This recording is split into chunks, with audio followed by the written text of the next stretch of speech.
E aí, Manuela?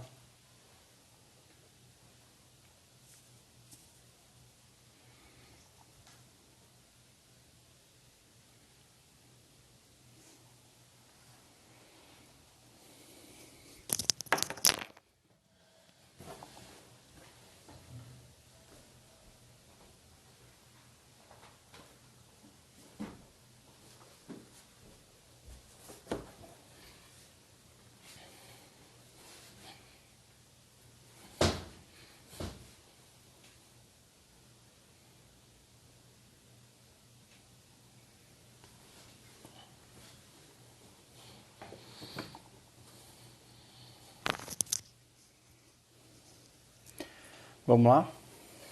Vamos começar?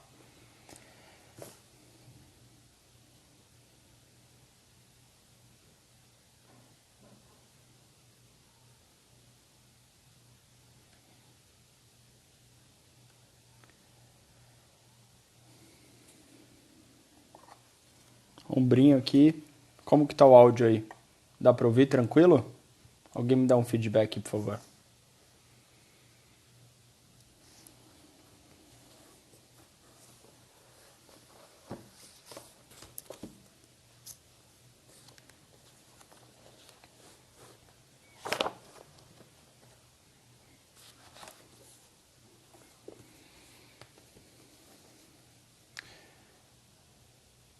E aí, como que tá o áudio? Todo mundo certo? Ouvindo?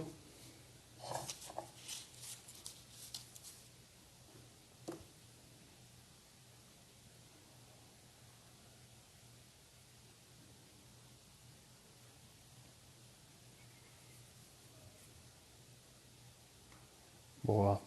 Olha aí, Dr. Vitor Capanema, Maíra. Que honra, hein? Que honra, hein? Legal. Bom, vamos lá. Vamos lá então. Estranho falar sozinho assim, né? Da última que eu fiz com o Léo, tava mais tranquilo de falar. Bom, então vamos falar um pouquinho de ombro. Eu propus para a gente fazer essa live hoje para a gente falar um pouquinho em relação à amplitude de movimento do ombro e a força muscular. Então são dois parâmetros que a gente utiliza para basicamente todas as articulações, mas o que é mais importante é a gente saber que tem uma diferença muito grande no ombro. Então o ombro é uma articulação que ela por si só ela é muito instável. Então ela não foi feita para ter estabilidade. Ela foi feita para estar para fora do corpo, ela é distante, o nosso único ponto de fixação é externo-clavicular. Então a gente acaba que tem uma dificuldade muito maior de trabalhar com essa articulação. Deixa eu só tirar isso aqui da frente. A gente tem uma dificuldade muito maior de trabalhar com essa articulação porque ela é totalmente diferente das outras. Então, o complexo do ombro, como se chama, ele realmente é um complexo porque ele é muito diferente das outras articulações, como ela funciona, tá? Primeiro, antes da gente começar a falar um pouquinho, eu queria falar da importância, então, dessa anatomia dela, né? Então, eu já tinha comentado com o Léo na outra live que a gente falou da importância da amplitude de movimento para o ombro. Então, o ombro ele não funciona sem amplitude. Como ele é muito instável, ele permite muito movimento. Se ele tiver alguma restrição de movimento, a gente vai ter algum déficit em alguma coisa, alguém vai ter algum problema com isso. Então, geralmente, a articulação do ombro ela responde muito mal com perdas de amplitude de movimento, seja com amplitude passiva ou ativa, tá? Então, esse é o primeiro ponto que eu gostaria de falar com vocês, em relação à importância da amplitude de movimento para que não tenha alterações futuras no ombro. Um caso que é muito fácil da gente conseguir perceber isso é, por exemplo, num pós-operatório. Então, num pós-operatório de ombro, a gente vê que o paciente tem uma evolução com uma restrição de amplitude de movimento grande, e isso faz com que ele tenha problemas futuros nesse ombro. Então, se ele não restabelece essa amplitude de movimento, posteriormente ele vai ter dores, vai ter disfunções e várias outras coisas. E aí, para a gente linkar com a força, o que eu acho que é interessante a gente falar é um pouquinho de força e ativação muscular. Então, o que seria essa força? O que seria toda essa diferença em relação a gente trabalhar uma força bruta mesmo, como a gente trabalha com agachamento ou com movimentos mais complexos no membro inferior e no ombro. Então, será que o ombro, uma questão que eu deixo para vocês até para a gente poder discutir, será que no ombro a gente precisa de força muscular grande? A gente precisa de um um torque muito grande para ele funcionar, ou a gente precisa só de uma ativação de padrão de movimento. E aí também tem uma diferença muito grande se a gente for trabalhar com atleta, né? Então vamos pensar no esporte ou no dia a dia. Então, quanto de força que eu preciso para elevar meu braço? Quanto de força que eu preciso para fazer um gesto esportivo? É muito diferente uma da outra. Então, essas diferenças são importantes e aí é o meu questionamento maior se realmente a gente precisa trabalhar essa força específica no ombro, tá? Ou essa força a gente conseguiria traduzir como uma ativação, como um tônus melhor, um padrão melhor de movimento, tá? Então acho que esse é o mais importante em relação à força e ativação muscular, tá? O ombro, quando a gente vai no pós-operatório, por exemplo, o paciente vai levantar os dois braços, o braço não operado, ele fala, pô, não estou fazendo nada de força aqui, é uma força zero praticamente, e o outro lado pesa muito. Então, na verdade, talvez seja uma inibição neural, uma inibição pelo processo cirúrgico, pela dor.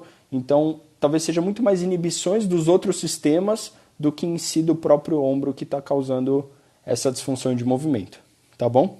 Então, o pós-operatório é muito clássico e também lesões nervosas, né? Quanto mais lesão nervosa a gente tiver, em relação, por exemplo, nervo axilar, torácico longo, alguns outros nervos que vão dar grandes problemas no ombro, a gente consegue ver aonde que é a importância disso para o ombro, tá? Em relação à amplitude, o que eu queria comentar com vocês é o seguinte, se a gente tem alguma... Só um instantinho, deixa eu dar uma lida aqui.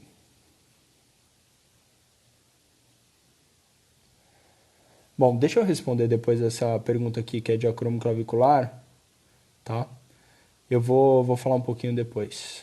Deixa eu só terminar esse meu raciocínio que eu estava falando. Então, sem amplitude de movimento no ombro, alguém vai compensar. Então, imagina assim, se eu tenho um déficit de final de elevação do movimento, alguém vai ter que compensar para fazer essa elevação. Então, se eu não consigo chegar até o meu final de movimento, ou vou ter uma extensão cervical, ou vou ter que compensar com a torácica, ou vou ter que compensar com algum outro movimento para fazer esse final. Então, principalmente, por exemplo, trapézio superior, eu vou ter uma ativação muito grande do trapézio superior para a gente conseguir esse final de movimento. Ou, por exemplo, quando o paciente tem déficit de rotação lateral. Então, se ele tem déficit de rotação lateral, ele vai tentar compensar. Ele vai compensar, às vezes, até com punho. Então, ele fica fazendo extensão de punho resistido muito tempo e ele pode até começar a ter problemas no cotovelo. Então, alguns problemas que a gente pode encontrar nos pacientes com déficit de amplitude de movimento. Uma tensão aumentada no trapézio superior, a gente pode encontrar dores lombares, dores cervicais, por torácicas, por compensação de movimento. E também na rotação lateral é importante a gente pensar na epicondilite lateral, que esse paciente pode vir. A gente fica forçando muito essa rotação lateral e às vezes a gente acaba machucando o cotovelo. Então, o nosso braço de alavanca para ganhar a rotação lateral é o cotovelo. Se eu fico forçando muito e ele não tem essa amplitude, o cotovelo pode sofrer também. Tá bom? Bom, deixa eu só ver aqui algumas perguntas. Então, a gente falou, a Melo 111 perguntou do ligamento acromioclavicular rompido.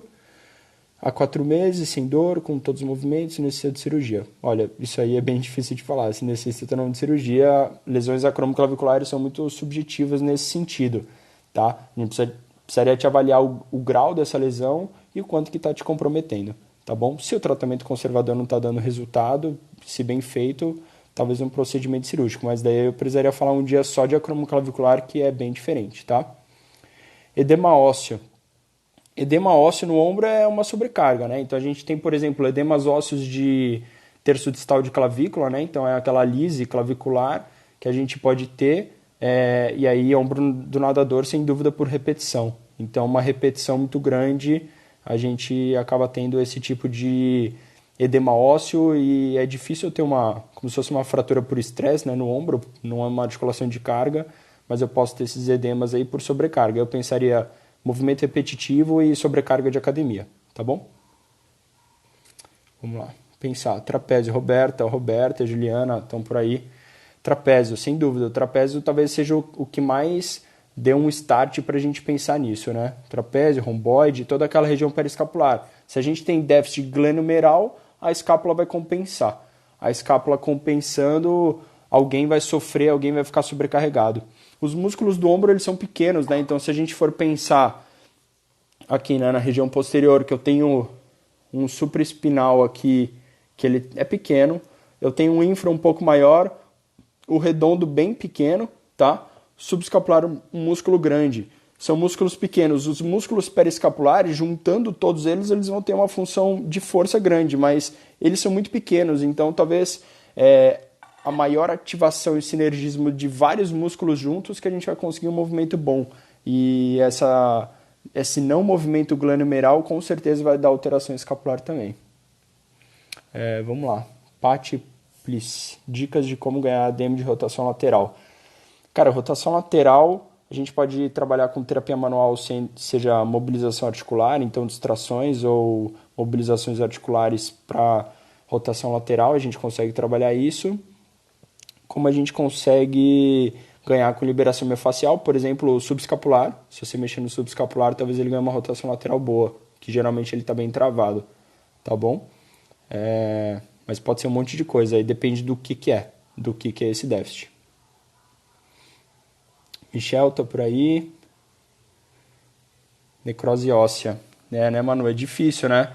Então, toda essa alteração que causa também de necrose vascular da cabeça do húmero também pode alterar movimento, né? E principalmente pela dor, né? Então você tem inibição principalmente pela dor e aí você acaba ficando com um déficit de movimento importante, tá? Isso vai causando alterações articulares que vão te restringindo a amplitude de movimento e consequentemente dor também, tá? Bom, deixa eu continuar aqui. Então, uma questão que eu acho importante a gente pensar é no atleta e no não atleta, tá? Para a gente pensar na diferença se ele está fazendo um esporte, ele vai precisar de uma força, mas daí são muito mais músculos secundários, né, de força, como peitoral, grande dorsal, músculo grande, deltoide, do que às vezes o músculo pequeno. Então, talvez para uma ativação de movimento não seja tão importante assim, tá? A gente precisa de menos força para ele conseguir fazer o movimento. E aí, quando ele vai gerar potência, aí sim ele vai precisar de outras capacidades. Bom, para a gente continuar aqui, vou responder daqui a pouquinho. Eu quero só continuar aqui para não perder o raciocínio, tá bom? Uma outra coisa que eu estava dando uma estudada, principalmente nos livros que falam de controle motor, que eu achei interessante, é que, imagina o seguinte, se a gente tem déficit de movimento, a nossa articulação ela vai perder algumas coisas importantes. E aí, principalmente, senso de posição articular, que vai vir dos ligamentos, tendões, músculos. Então, toda essa aferência sensorial que a gente vai ter no ombro, a gente acaba perdendo um pouco porque a gente tem déficit de movimento. Então, o déficit de movimento ele vai alterar também essa percepção. Alterando essa percepção, a gente vai ter um padrão de ativação muscular diferente. Isso vai gerando mais dor, isso vai gerando toda uma cascata que vai fazendo com que o movimento vá piorando, vai ficando com mais dor, tá? Então, a alteração de senso de posição articular, principalmente nesses pacientes. E aí, o que a gente vê de oposto seria numa instabilidade, né? Então, quando o ombro é instável, ele tem movimento em excesso, você também perde essas aferências para informar posição e automaticamente você muda padrões de ativação muscular. Com restrição de movimento, também vai ter isso. Então, vou ter alterações de movimento e alterações de senso de posição articular. Acho que isso é um outro ponto importante. Tá? Outra coisa é que imagina o seguinte, mecanicamente, se eu tenho uma articulação que não funciona tão bem, essa articulação ela vai ter uma restrição de movimento. Então, imagina assim, os tendões e os músculos, se eles não conseguem excursionar o normal deles, eles vão estar até um pedaço, né, excursionando só uma parte do que eles podem, porque eles têm restrições de amplitude de movimento, então isso vai causar alteração também, tá bom? Então os músculos vão responder com mais dor, com mais rigidez, com mais tender points, trigger points, um monte de coisa, porque eles vão estar tendo que usar num pequeno espaço uma força muito grande, tá bom? Para tentar fazer um movimento que a articulação não está permitindo.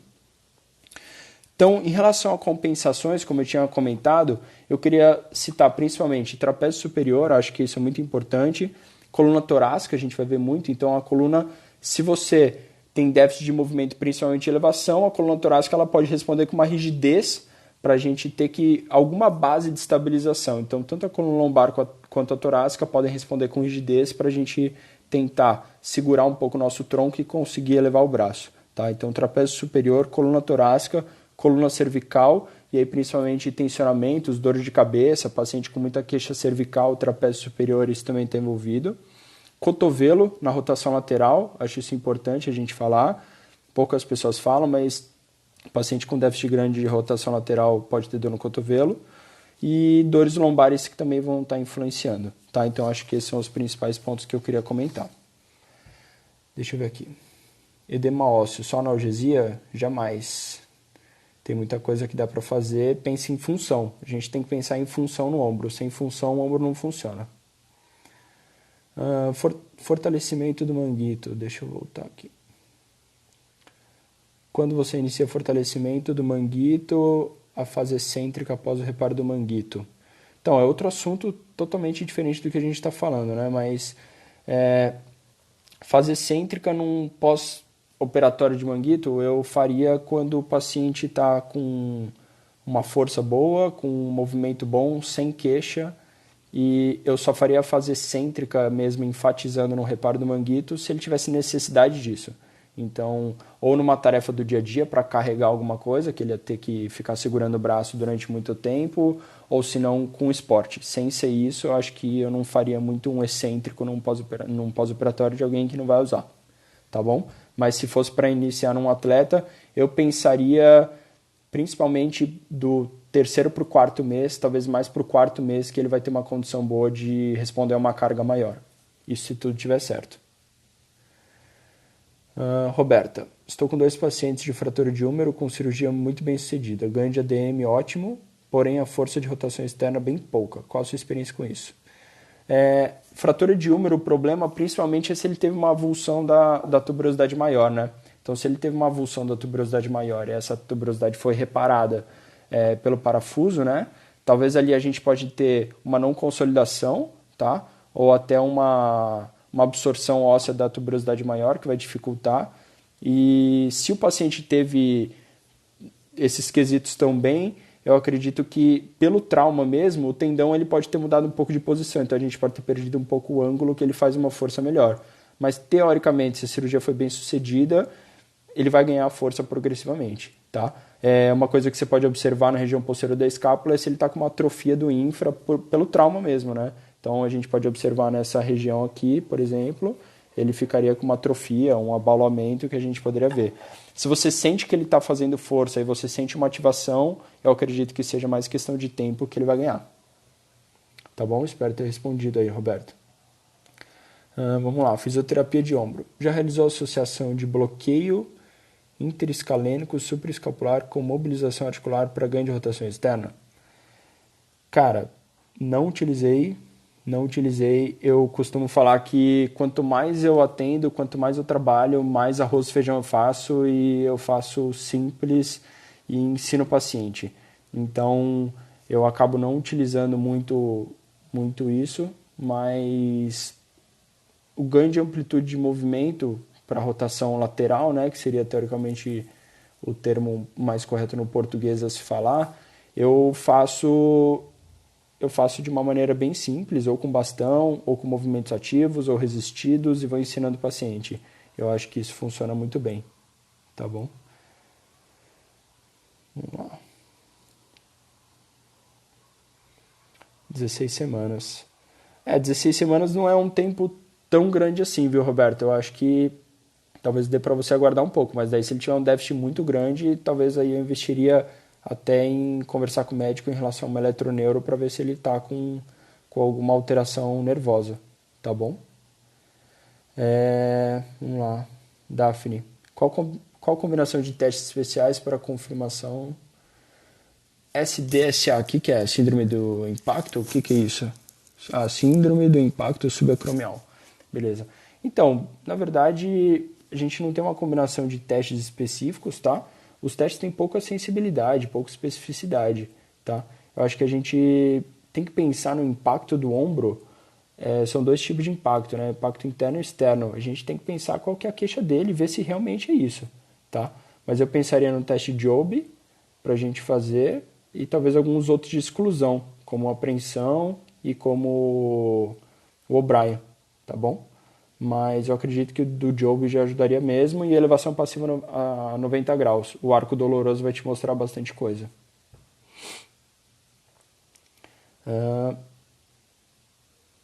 Então, Roberto, se está consolidado, acho que daí eu tentaria investigar algumas outras coisas. E a atrofia do infra pode estar presente. Só ver se tem mais alguém perguntando. Não tem que inventar muita coisa. Nossa base funciona muito bem. Eu acredito que sim, cara. Quanto mais eu atendo, mais simples eu faço.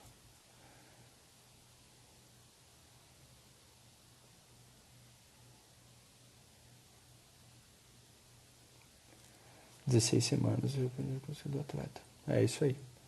Por aí. Dor subacromial.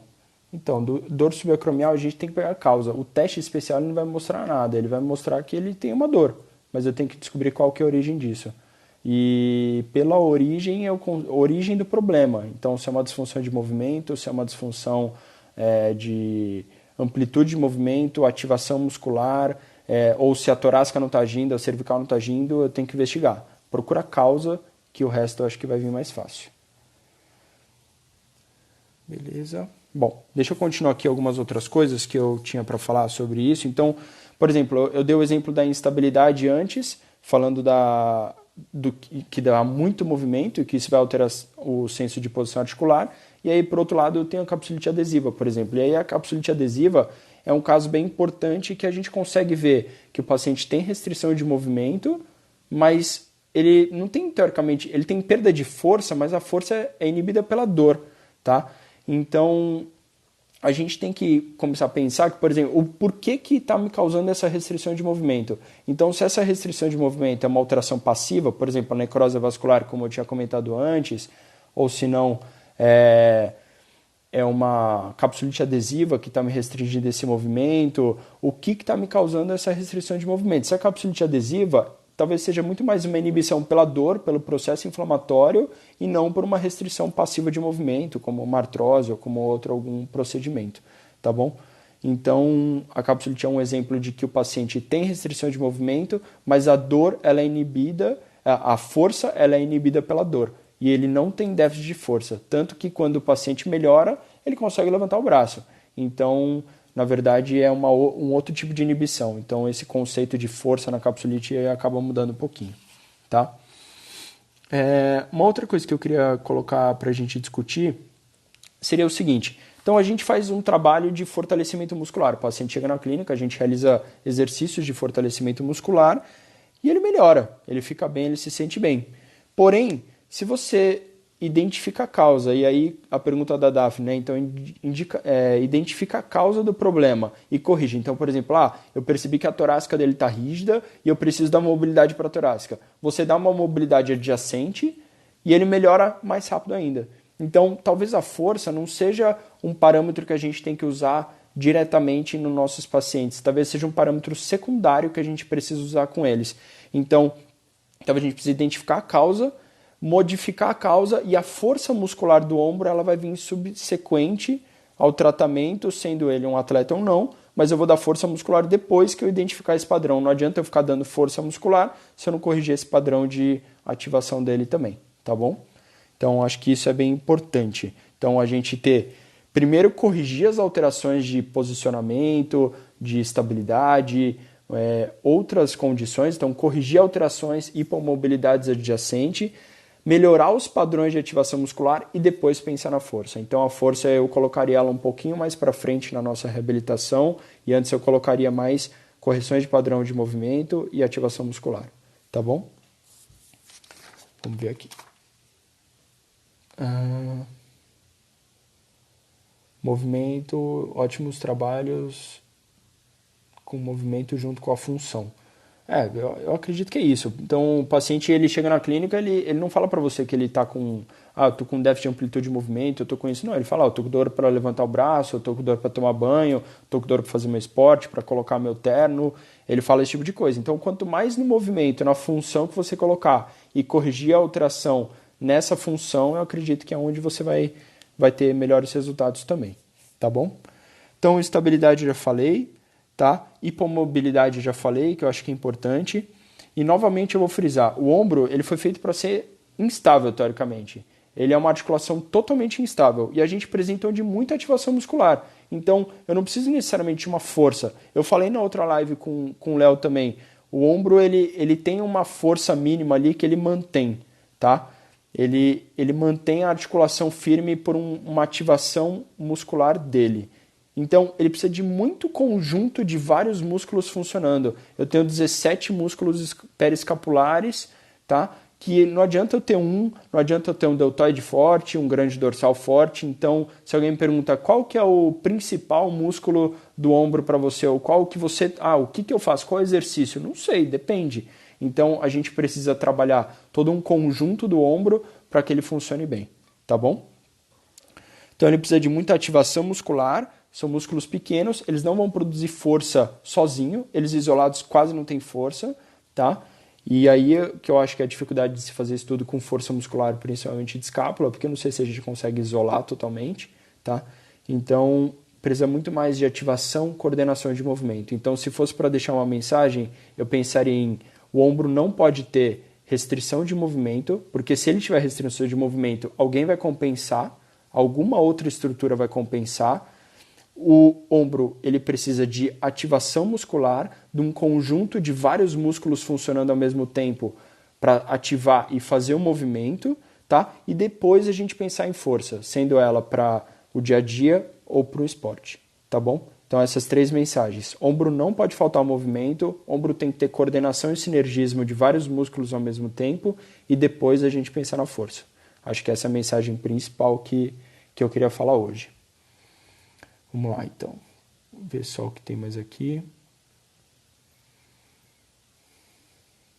Obrigado, Roberta. Obrigado pela presença. E live juntos vai ser ótimo. Lá do Rio, com a Roberta e a Juliana também. Bem legal, tá bom? Eu acho que a principal mensagem que eu queria passar para vocês é essa. Então, ombro precisa de movimento. Vamos corrigir as hipomobilidades adjacentes e ativação muscular, depois a força. Leandro, consigo reduzir a dor no ombro com infiltração? Minha lesão do manguito não cura de jeito nenhum. Cara, aí tem muita coisa envolvida. Infiltração pode ajudar, mas a gente precisa ver a causa. Então, isso eu vou falar muito. Tem que ver qual a causa do problema. Não adianta nada eu pensar em... mas eu já estou fazendo exercício de fortalecimento. Não, mas eu já fiz o manguito. Mas eu fiz o serrátil. Mas será que você precisava disso? Então a gente tem que identificar qual que é a causa do seu problema para daí depois a gente pensar se é infiltração ou se é o tendão que não está funcionando. Tá? Falar que é só o tendão ali não dá para afirmar muita coisa. Tá bom? Olha aí, o grande ilustre Ronaldo entrou. Boa, Ronaldo. Boa noite. Tá bom? Alguém mais alguma dúvida, alguma coisa? Ronaldo, quer fazer alguma pergunta?